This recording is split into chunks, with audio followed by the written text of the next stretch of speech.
Well, hey everyone, and welcome to the Praise Podcast. My name is Eric Lyde, and of course, you know what time it is. The Brooke Peninsky is here with me as well, and we are ready for episode number 7 of the Praise Podcast. Hard to believe, Brooke. 7 episodes. 7. I know. Yeah. Number 7. Mm-hmm. It's awesome. It's been so much fun. We're looking forward to many more.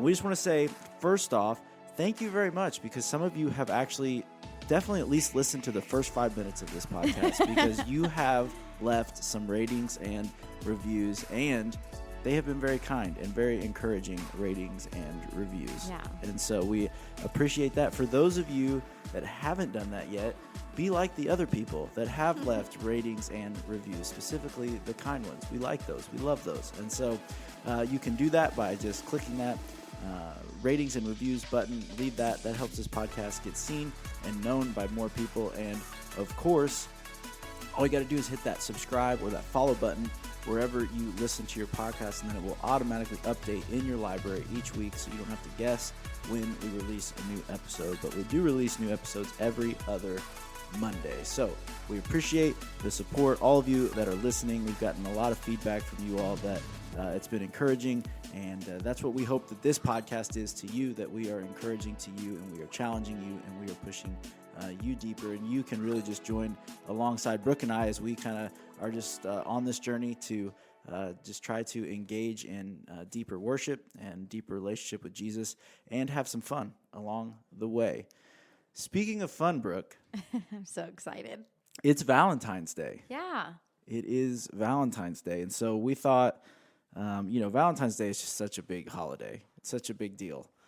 Not really. At least to me, it's not. I was going to say, you do not mean that. But there are some people out there that probably really maybe do like Valentine's Day. So we thought maybe we could have a little Valentine's Day fun before we get on to other stuff. And Brooke has pretty much said that she has questions that she wants to ask me that I don't get to ask back, but that she wants to. So Brooke, I'm just going to let you, I'm going to let you take over here. This is your deal. And I debated because I wanted to ask you these questions so you were prepared, but then I also didn't want to ask you these questions because I like when you're not prepared.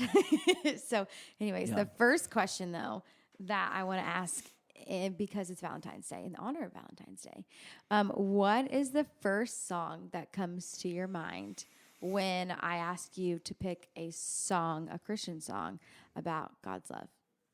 God's love. God's love. What's the first one that comes to mind? The first song that comes to mind, God's love. So we did talk about this one beforehand. A little bit. And my answer to this one would be probably number 1 is Reckless Love, Corey Asbury. Probably the second one that would pop in my mind is How He Loves. Yeah. Depending on how you like your kiss would depend on who that's written by, I guess. But yeah. Yeah. I am. I'm sure when you Google it, truly, like those are the first ones that come up.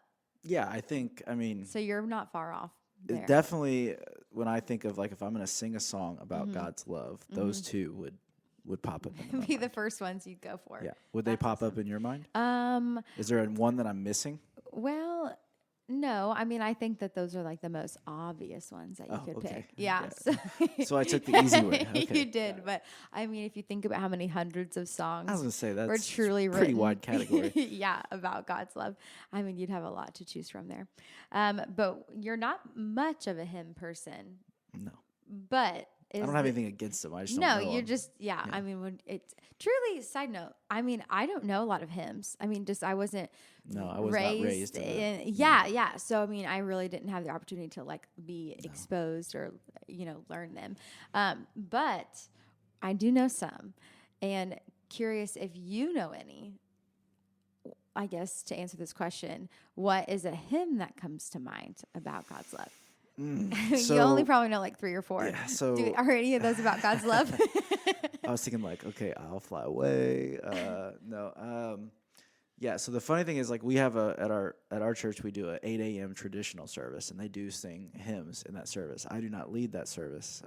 Shout out to Kevin. Yeah, shout out to Kevin Chastain, who that just is not my strong suit, and they know it. And thankful for Kevin, who that is his strong suit, and he does an absolutely great job with that. Yeah. So shout out to Kevin. But I always tell Kevin every week because he sends us the list of songs he's going to do, and I'm like, Kevin, like, I'm pretty sure if there was a situation that like a gun was to my head and I had to sing any of these songs to save my life, I would be a goner. You like couldn't there's do it? not a Oh. chance. And there's been times when I tell them like, you can't, if there was a church service, last minute somebody bails, I feel like I'm equipped to handle that. I could cover that. Our 8 a.m. service, like I tell Kevin all the time, like, you cannot bail last minute because there is no like Backing you I up. cannot just step in. I was like, Yeah. they're gonna have to get some contemporary music Man, that that week. is so funny. But Well, I love Randy. Yeah. Randy could do it. Randy could. Randy, Yes. like we go through service order on Fridays. Randy knows every single one. He does. Yeah. That Every he time does, you read but- it, he just sings it. Yep, that's the one. But to answer your question, Yeah, can you I think would of one? say, again, we're limited knowledge here. Mm. So somewhere my grandma is like rolling over in her grave. But How Great Thou Art does that count? Well, it has to count. It's Well, probably no, Nothing But the Blood. Nothing But the Blood is right? good. That's Yeah. yeah. What's is it a hymn? The like how deep the Father's love for us. Right? You do know that? It's like. No. Yeah, I'll read No, the I don't. lyrics to you. It's really good. I feel like it's a hymn. I do feel like I've heard that. Yeah, and I almost like want to sing it too. So you, but I'm not going to. Well, here's the thing. You could sing whatever you wanted to right now, and be like, "Oh yeah, That's it. That's the one." That's the one." Yeah. Here, let me look it up. We've got some live lyric looking up happening. Yeah, it's happening right now. Let's see. Yeah. Okay. How deep the Father's love for us, how vast beyond all measure, that he should give his only son to make a wretch his treasure. I mean, it just goes on and on, but it's just so good. I love it. I guess, well, that's more grace. Let's say like Amazing Grace. Yeah. That's a Yeah. lot of God's love. Right? And this is, I will not boast in anything, no gifts, no power, no wisdom, but I will boast in Jesus Christ, his death and resurrection. Why should I gain from his reward? I cannot give an answer, but this I know with all my heart, his wounds have paid my ransom. That's so good. That is good. As a person who's all about lyrics, hymns really, I should know more than I do because the lyrics of those are just, well, maybe that's not They even are a hymn good. and people are going to listen and be like, Brooke, that's not a hymn. Which, okay, It's teach on the their own. radio, Brooke. Okay, well, moving on from hymns. Okay. So here's a question for you. Mm-hmm. What is, actually, I'll ask this one before I ask the other two because I have three more. Oh my. You are not ready. Okay, here's the next one. Are you ready? Yeah. What is a Bible verse that you love? Or maybe not just a particular verse, but like maybe it's a story or a parable or something. And I know you're doing your, Bible in a Year plan with Jeremy. And so have you come across anything new or awakening that you? Well, yes, that could be a podcast in itself. Let me pull it up here real quick. I would say I have, and we've talked a little bit about this. Like I have really enjoyed as a part of that, it jumps around a little bit. So you get like obviously a lot of Genesis reading so far, which I've just made it into Exodus. Well, by the That's time this awesome. airs, it'll be past that. But so we're out of Genesis. But then it also jumps around to you get a little New Testament, you get a Psalm, and then you also get a proverb. So you're not just stuck in one thing. So I would say through that, it has been cool.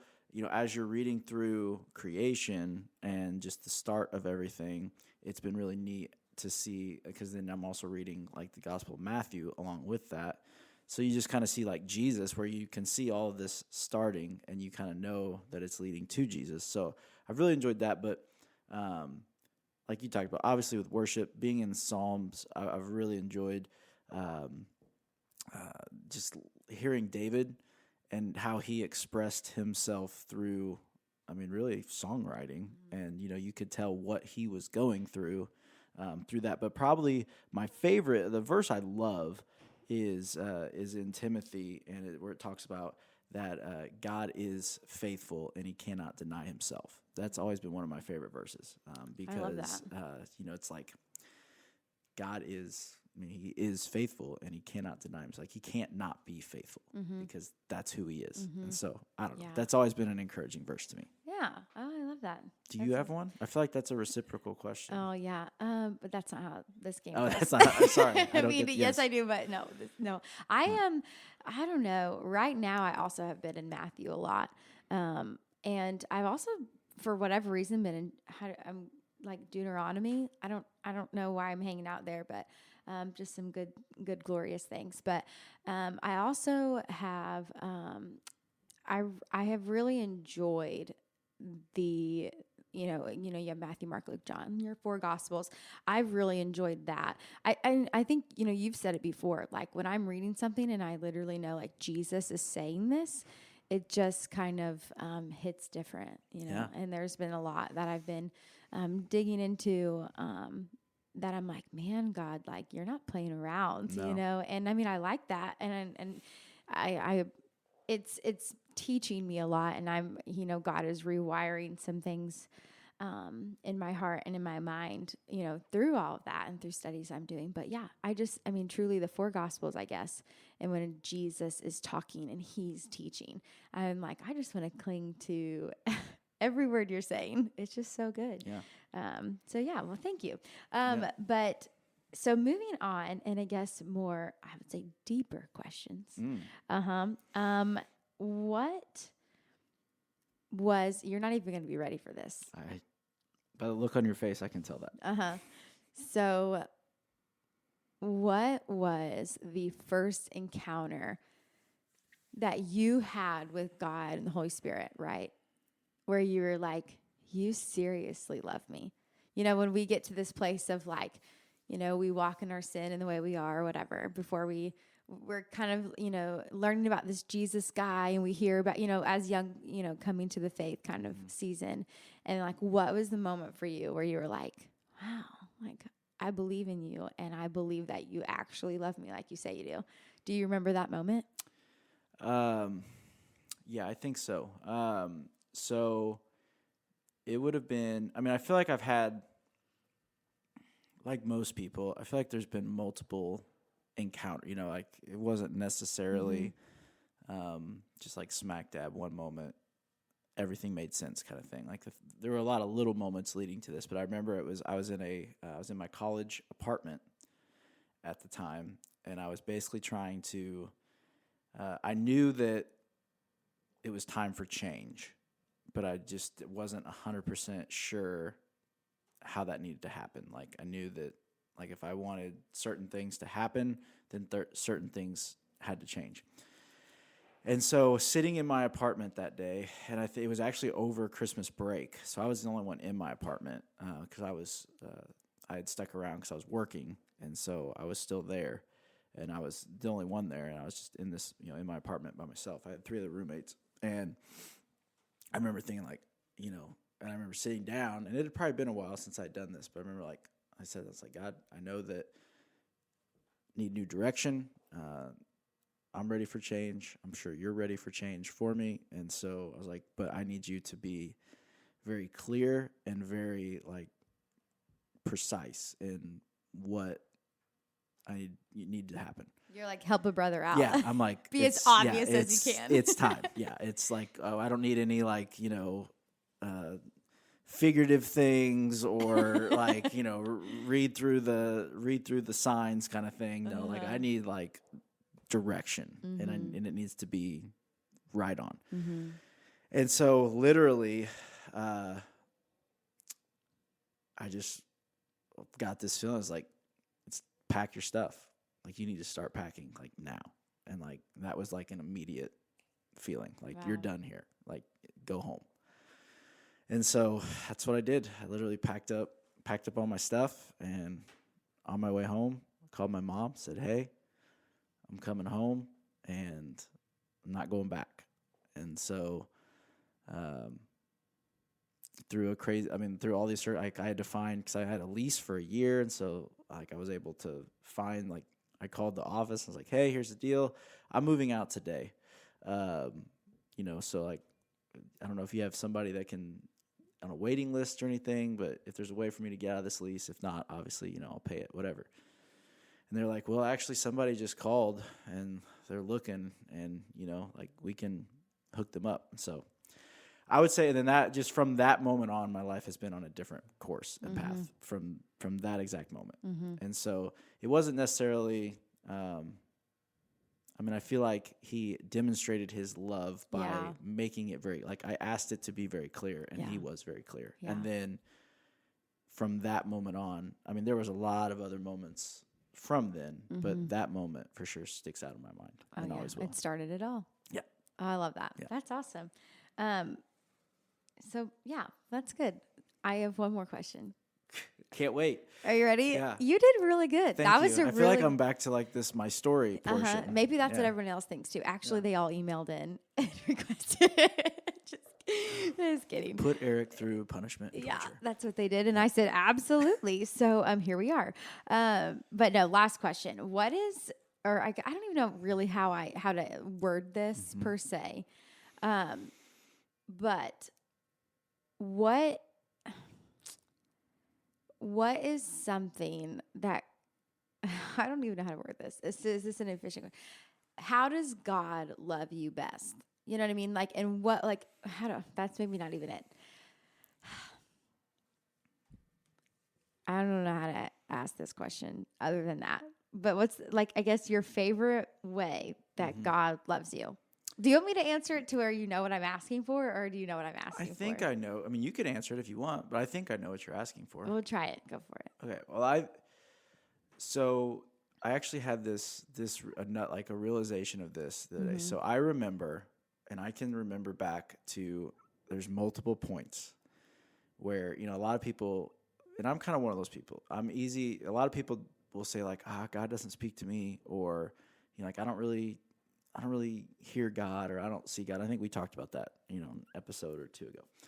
And sometimes I'm like that. I'm like, man, I don't really, you know, I've had times where I feel like God has spoken, but on a regular occasion, I don't necessarily always see that.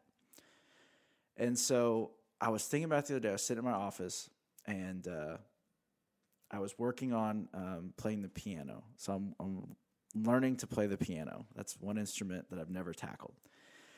And I was sitting there, and I was like thinking back. So I was like, my problem is I want to be good at something immediately. I hate taking time. Like if I can't do it fairly quickly, I'm over it. I'm on to something else. And so I have to like push through that. I have to push through the sucking part to get to like, you know, and that's the way a lot of things have been. And so I remember sitting there, and I was like, man, I'm never, like, this is a waste of time. Like, I'm not going to get this, or I'm wasting my time. And then I, like, for whatever reason, all these thoughts popped in my head. And, like, I remember specifically, I was like 6th grade kid, and I was at we used to have worship services in the gym at our church, because we didn't have like big, it was like a big once a month, it's called Quest, and it was like youth service.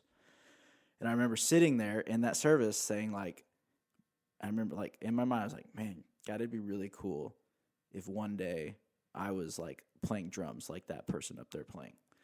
And then like, I remember another time where next thing you know, like, of course, I'm playing drums. I remember another time, man, it'd be really cool to like be in a band and like travel around and like play. And then, you know, that happened. And then I was like, man, it'd be really cool to know how to play the guitar. Like guitar players are cool, and I don't know how to do that. You know what I mean? But like, it'd be really cool to do that. And then like, I kind of just all of a sudden found the ability to do it. And then one day I was like, man, it'd be really cool if I could like at least not completely suck at singing. Like if it could just be decent, you know, like if it could just not be awful.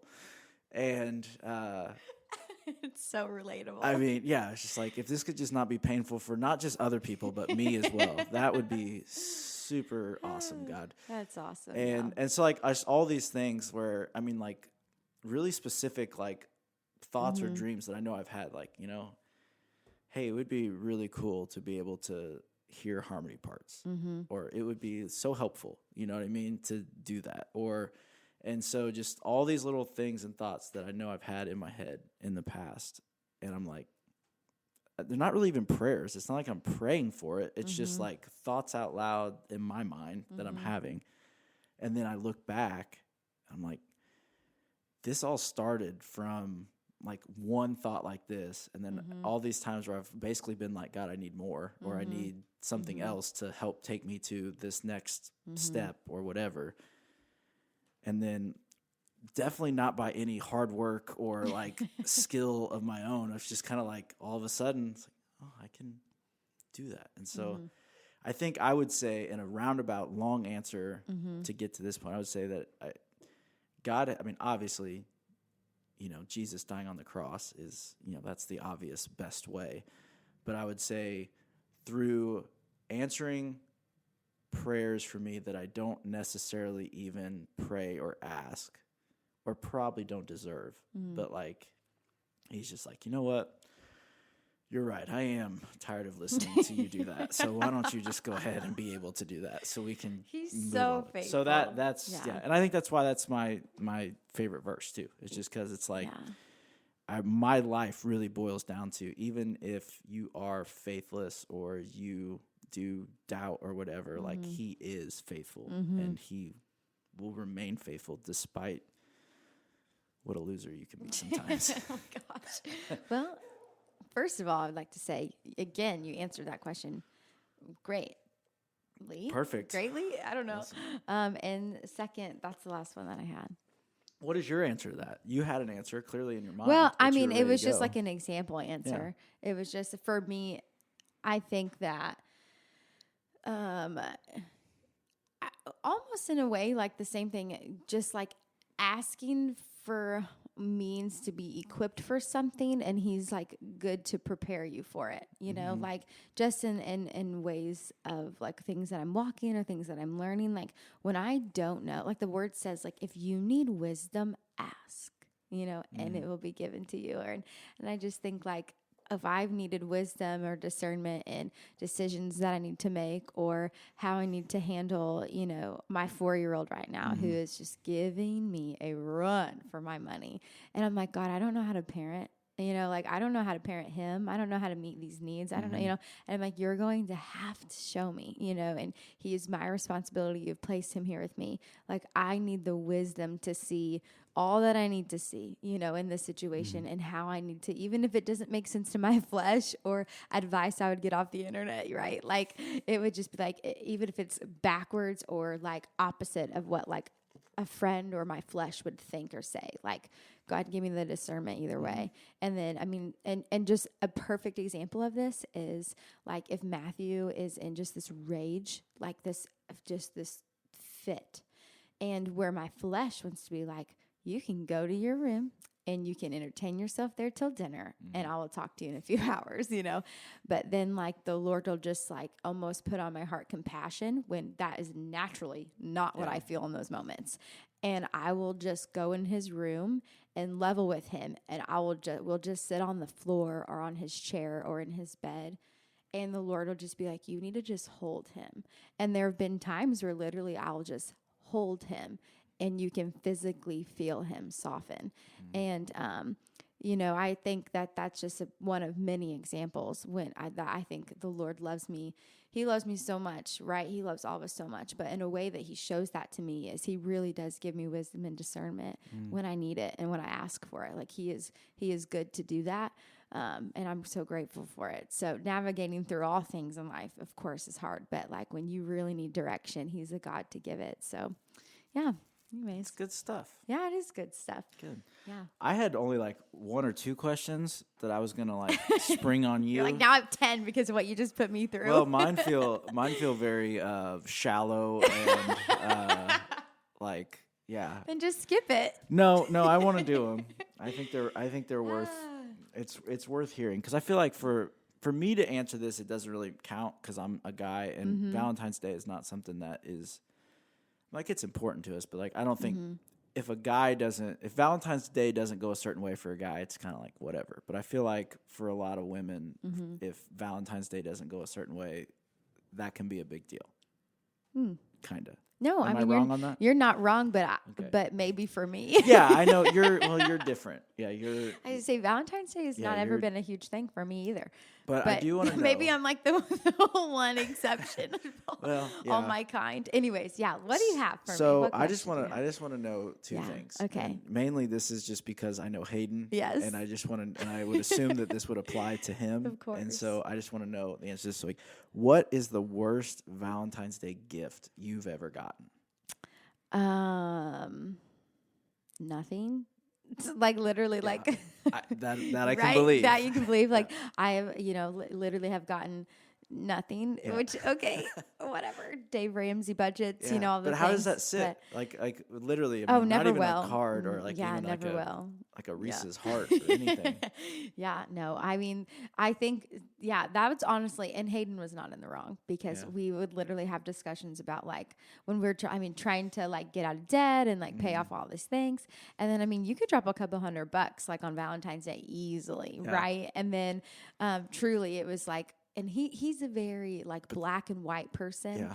I live in gray, Yeah. like, and not proudly, but I'm always like trying to think of both sides and everything in between and, whatever, for a lot of things, I guess. But like Hayden is a very black and white kind of person. And like when we're on a budget and if Dave Ramsey says there's no cash in the envelope, that means there's no cash in the envelope. And that means you don't get anything for Valentine's Day. Yeah. And Hayden's like, my love for you is enough. He's like that. But no, God love him. But that was like, that's fine. I mean, it's understood. Yeah. But I feel like that's such a trap though too, when it is. Things like that come and they're like, no, we're not doing gifts this year. Yeah, no, let's not do gifts. I know. I mean, Hayden and I And are that not is the a only people trap. who've had experience. That's that. a trap. Yeah. At least on the male side, like when the female says like, look, we're not doing gifts, like I'm fine with that. You are still expected to do something. to, I mean, bare minimum, some flowers or like Yeah. a box of chocolate or something. That is okay. That's Well, really funny. Nothing. Yeah. I kind of thought that actually could be the answer, but Yeah, it was. Well, and the best thing he ever did, and it's just small. Again, it's not about the money at all. It's always, for me at least, about thought, right? Like, me, to feel like seen and known by someone, to me, is so important.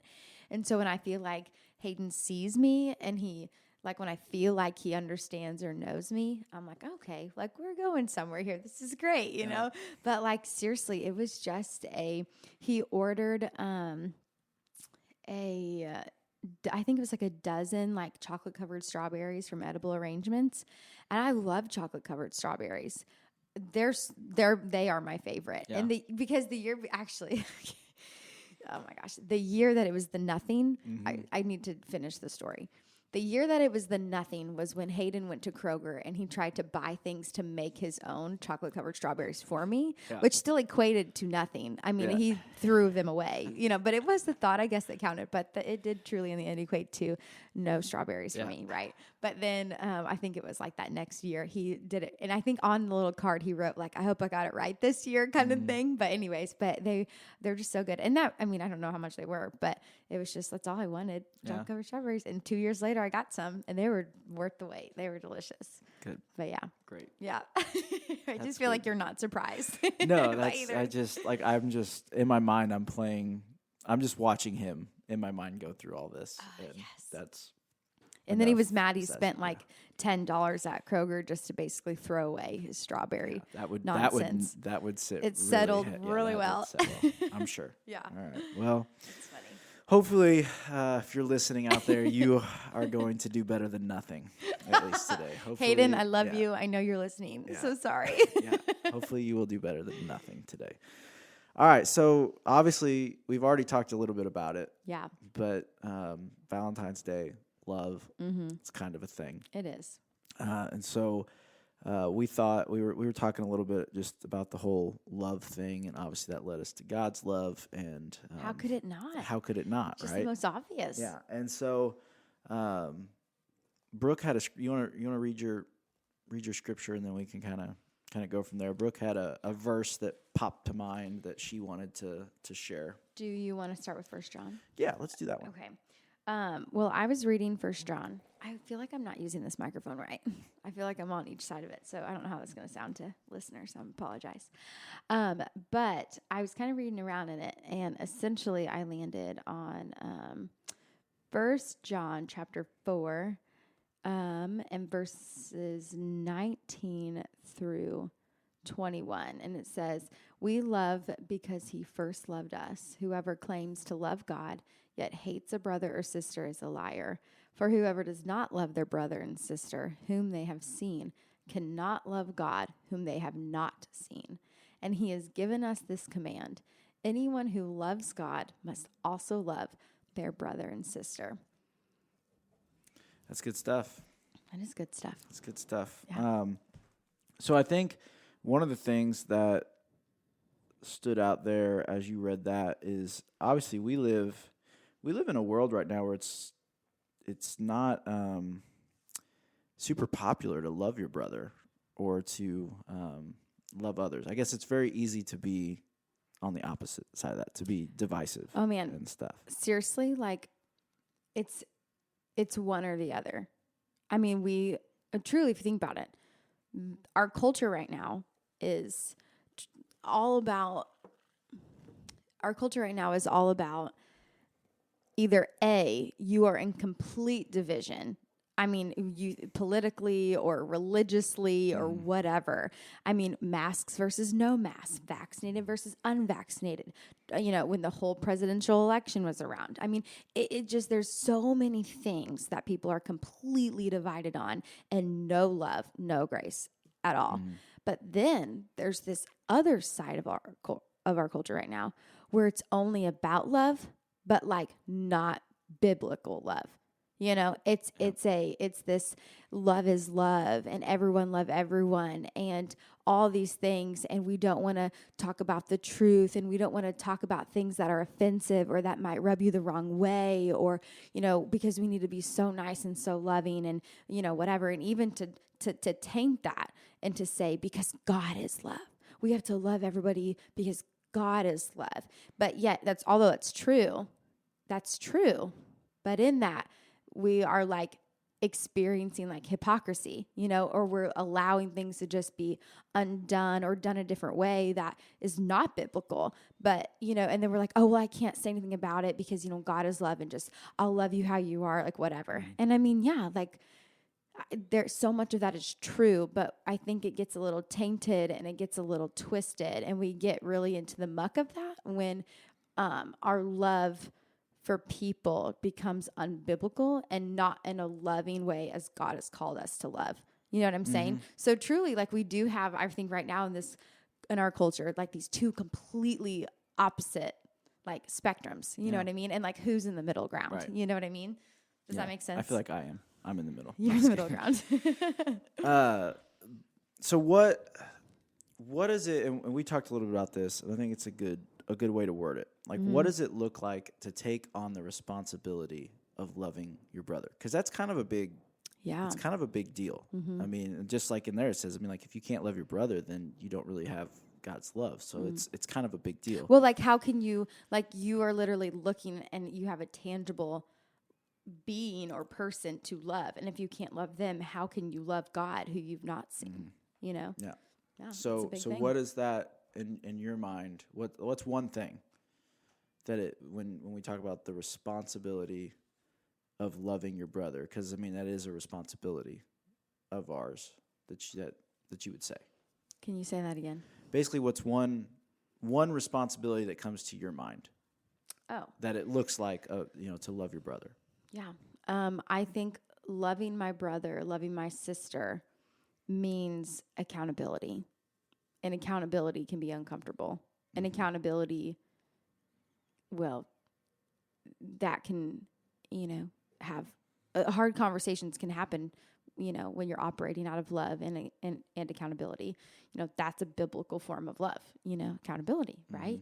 And I think that's one responsibility that we have. And I think maybe, we could do a better job on both sides of these cultural, how we've normalized love from, side A and side B, the not enough love at all and then too much love and false love.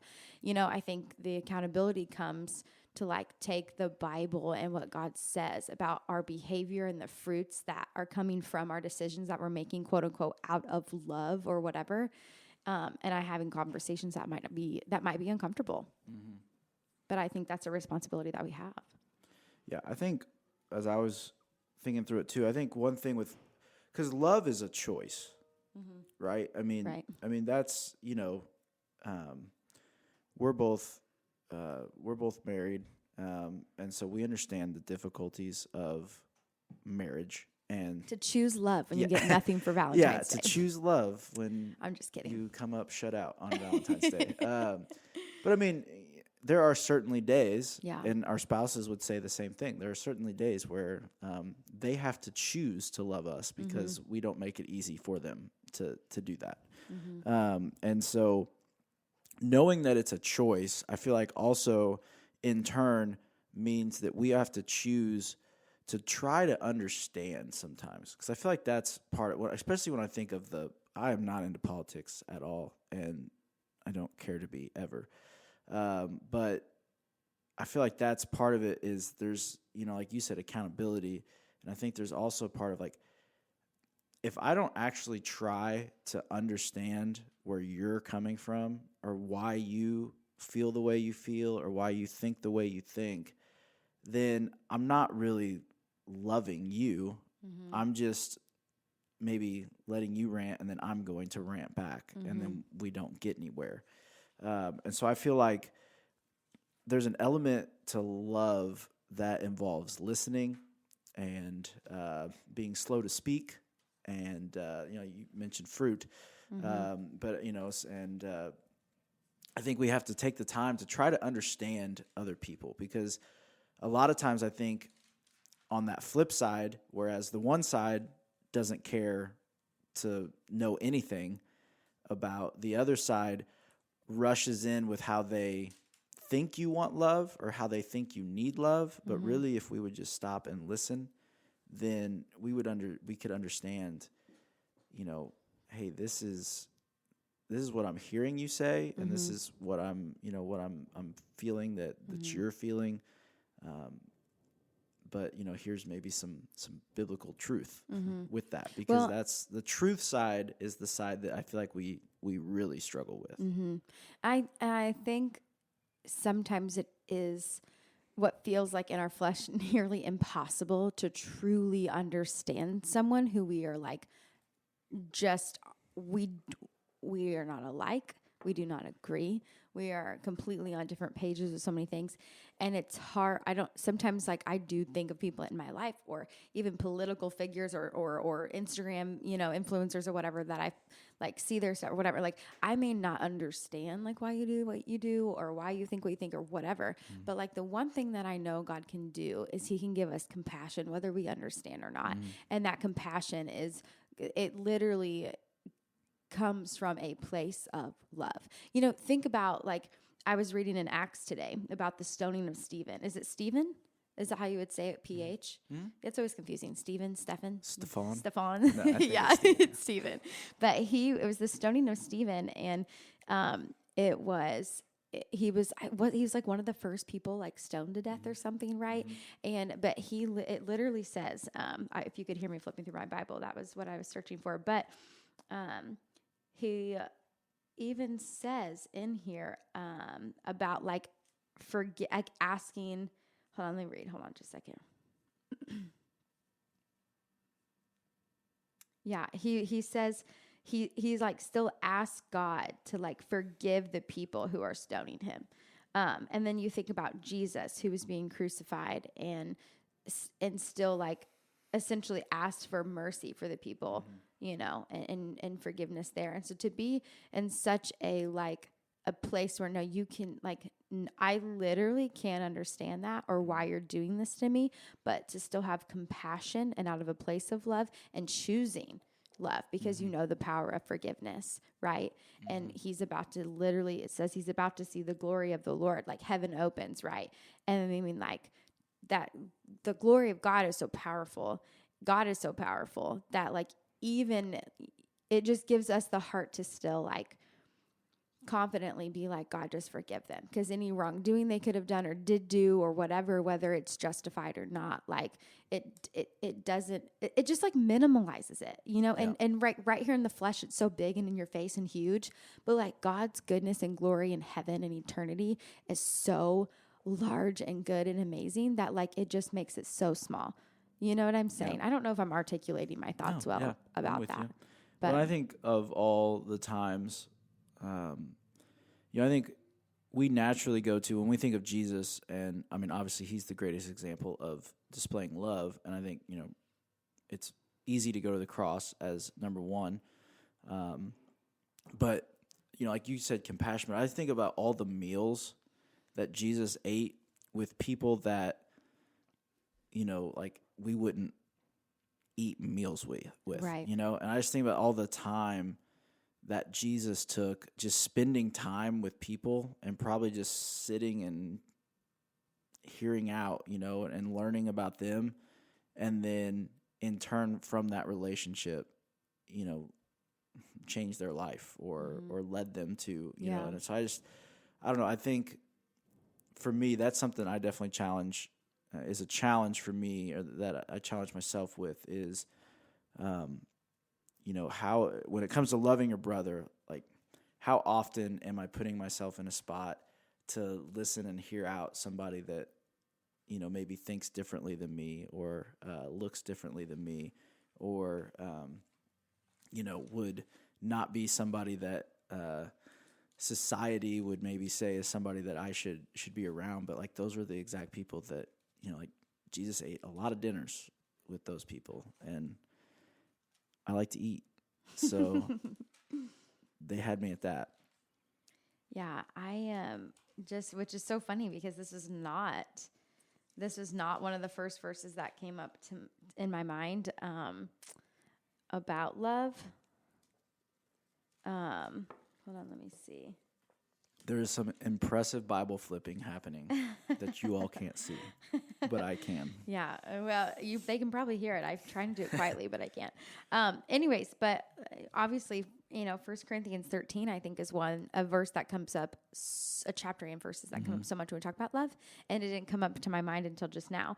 But because of two things, and Lord, give me the words that I need to articulate my thoughts well about this. Let me read this verse. It says, this is like a note in my Bible, and it says, the gifts of the Spirit manifest the love of God in particular situations within the community of faith. For Paul, as for John, love is the defining characteristic of God's presence among his people. Therefore, it should be the defining characteristic of God's people themselves. When we read chapter 13 and we're talking about love is patient, love is kind, it does not envy, it does not boast, it is not proud, it does not dishonor others, it is not self-seeking, it is not easily angered, it keeps no record of wrongs. Love does not delight in evil, but rejoices with the truth.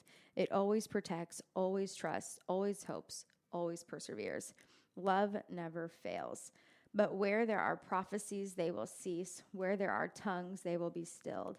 Where there is knowledge, it will pass away. For we know in part and we prophesy in part. But when completeness comes, what is in part disappears. When I was a child, I talked like a child. I thought like a child. I reasoned like a child. When I became a man, I put the ways of childhood behind me. For now we see only a reflection as in a mirror. Then we shall see face to face. Now I know in part, then I shall know fully, even as I am fully known. And now these three things remain: faith, hope, and love, but the greatest of these is love. And then chapter 14, interestingly enough, and just because God is God, he starts talking about the gifts of the Spirit. And it goes on to, I'm just going to keep reading it because I feel Holy Spirit. Let's do it.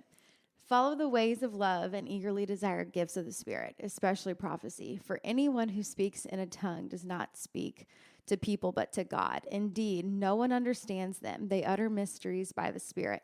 But the one who prophesies speaks to people for their strengthening, encouraging, and comfort. Anyone who speaks in a tongue edifies themselves, but the one who prophesies edifies the church. I would like every one of you to speak in tongues, but I would rather you have prophecy. The one who prophesies is greater than the one who speaks in tongues unless someone interprets, so that church may be edified. I mean, he just goes on and on and on and on and talking about this. But here's the thing. I'm not going to be one that pretends that I know the most about the Bible, because that would be a lie. That would be not true. But what I'm saying is, talking about prophecies, talking about your prayer language, like, it has to be done out of love. And I know I just went way off topic here, but seriously, it is something to be talked about. You know, like, as, you know, we learn about these things, as we experience these things, as we talk with different people, all the things, whatever. Like, the Bible literally talks and shares, like, if we are doing these things without love, like, even in 13, I didn't read that part, of course, but it like, to do it all without love, like, is meaningless. It means nothing. So we can prophesy, we can pray in tongues, we can love in all these ways, he says, right? And it's biblical and it's spiritual, and to each their own. But like, if we do that without love and instead with pride, it is absolutely meaningless. And so then it makes me think, like, what are things that we're doing? What are things that we're doing that we think is out of love or looks like love, but it's not? And how can that like damage relationships or ministries, or, you know, like things in your family or whatever? Like, how, if we're not careful, like, and we're doing things not out of love, I think all I'm trying to say is it can be so damaging, and the enemy can come in and really, like you talked about before, steal, kill, and destroy when we are not on guard, and when we are operating not really out of biblical love. You know what I mean? Mm-hmm. So I just got on a soapbox, and I'm sorry. There are so many thoughts, but I'm just not even going to go there. But I think it is something to think about. Like, as we talk about a world that's confused by the definition of love, and churches who are confused by the definition of love. You know what I'm saying? Mm-hmm. Like, I'm not talking about Central. That's not what I mean. Yeah. Church, the church, capital C church. You know what I mean? Yeah. Like, I mean, if we're comparing love to what the world says love is, no wonder everyone's confused. You know what I mean? Yeah. Yeah. So. Come on. You didn't even put your preaching pants on today. No, I didn't. I love it's. I love those. Anyway.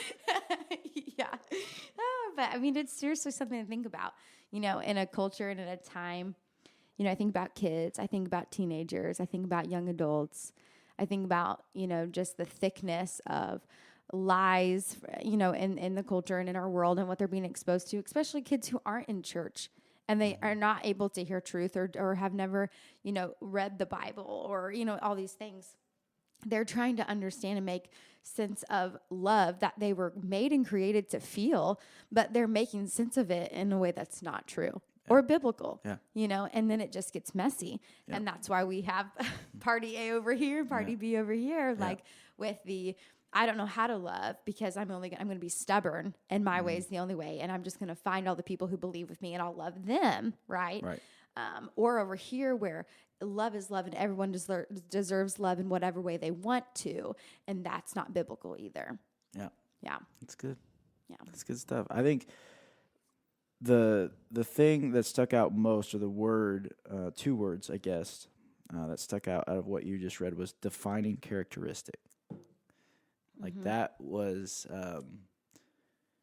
that was kind of like the gut punch kind of thing. Like, yes. Is love my defining characteristic? Yeah, right. Well, and also I feel like we talked about it last episode, but like, you will know them by their fruit. You know, and talking about spiritual gifts, talking about fruits of the Spirit and our character and how we love all of these things, whatever. Like, look at their fruit. Look at the fruit of their ministry. Look at the fruit of their lives. Like, look at their fruit behind closed doors. Look at the fruit.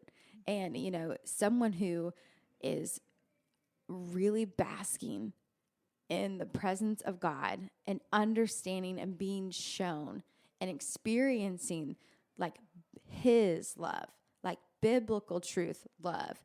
It just sits different. You know, it is different. It comes across different. It feels different. It looks different from the outside looking in. I mean, you can just see the fruit of that on someone and in someone's life. And you can also at the same time see the lacking of fruit. Yeah. You know, just as easy. Yeah, I think that is that's my takeaway question from this, of what you just read. Yeah. Was, what is love my defining characteristic? Like, would I define myself by that? Would somebody else define me by that? And that's good. And I think if you have somehow stumbled across this podcast and you have no idea what we're talking about because you just kind of started listening, the first thing would be, I mean, we're talking about a God who sent his son Jesus, to the world, basically to fix a lot of messes that we man create and still do create to this day, and knowing that the only way, the payment for sin is death, and the only way to pay for our sin, for the sin, was for Jesus to die as a sacrifice on the cross. And when we reference Jesus being the ultimate sacrifice, the ultimate example of love, that's what it is. And so that's what we're talking about, is Jesus giving his life on the cross for that. And Jesus died so that we can spend eternity, we can have a relationship with him, we can spend eternity in heaven with him. And so why we just spent probably over an hour talking about the idea of love is because love is literally a life-changing thing. Jesus' love for us is a life-changing deal. And that is out there for, Jesus didn't do it for just me, just Brooke, just certain people, but he did it for everyone. And you may have heard this verse, you may not, but of course, John 3:16, for this is how God loved the world. He gave his one and only son so that everyone who believes in him will not perish, but have eternal life. So if you don't know about that, we would love to talk. You can email in Eric@centralnow.com or Brooke@centralnow.com, or send it to us both, because we would love to have that conversation with you if you don't know about the love of Jesus. With that, so you want me to leave you with a fun fact? What is a fun fact, Brooke? A fun fact goes off what you're saying perfectly. Is talking about the greatest act of love in the whole Bible and the story of Jesus is the crucifixion, is the giving that God gave his son, his one and only son.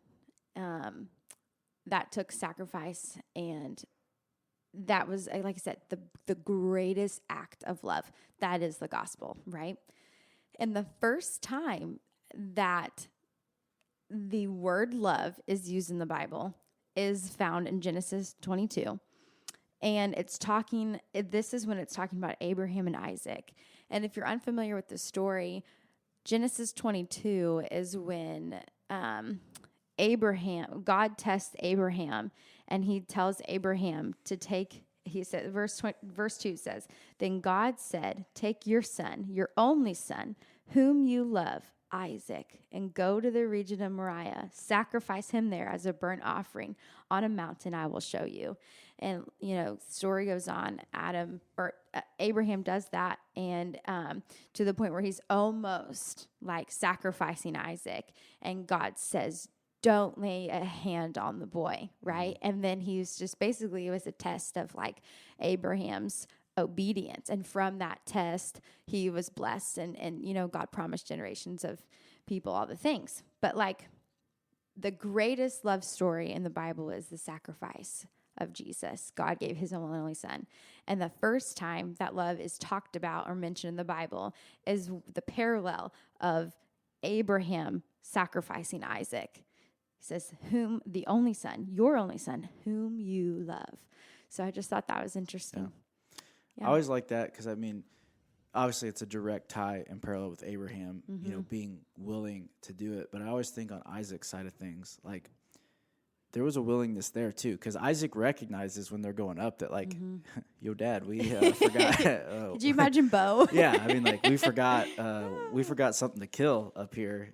Like, what's the deal? And Abraham roundabout way, like, oh, he'll provide it. Yeah. Like, well, and he did. Yeah. But he provided the ram. But like, in Isaac's mind, he's got to be like, TikTok. It's going to be you or me. And odds are it's going to be me. And he still went up the mountain. It doesn't say that Abraham had to wrestle him to get, obviously Isaac knew what was coming.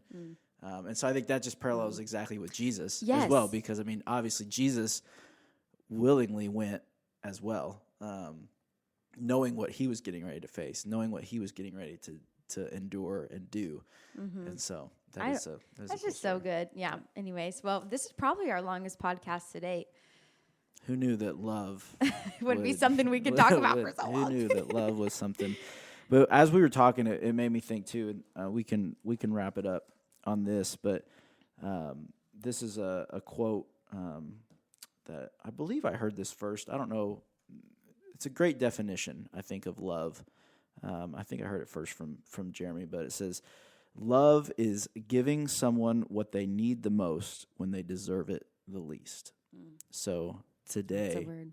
So today as you go through Valentine's Day or whenever you hear this, are you willing to give someone what they need the most when they deserve it the least? Will love be a defining characteristic of you and your day today?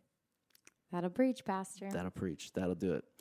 Well, we appreciate you listening to episode number 7 of the Praise Podcast. Of course, we are a part of the Central Podcast Network. If you have not taken the time to check out those other podcasts, be sure and do that. You can find them by going to centralnow.com/Central Podcast Network, and you can find all the other podcasts. You should definitely check those out. Again, leave us some ratings and reviews. We love to hear from you. Again, our email it's Eric, ERIC, at centralnow.com, or Brooke, spelled like people spell Brooke, at centralnow.com. But we would love, if you ever have a question or you just want to send in a comment or you just want to say, hey, we would love to hear from you. So be sure and send that. And again, those ratings and reviews sure do help, and we love reading those. And if you think about it, maybe give this episode a share, or give the podcast itself a share, because that just helps more people get to this message. And we believe this message is one that people should hear, not because of us, but because we're just trying to deliver what we feel like the Holy Spirit, what God wants us to share and say. And so we feel like hopefully He's wanting to deliver that message to maybe somebody that you know. So be sure and share that, send it out.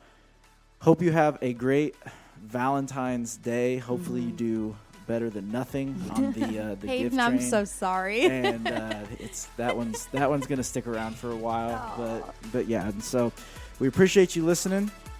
For Brooke, I'm Eric, and remember, in every day and every way, let's bring the praise. We will see you next time.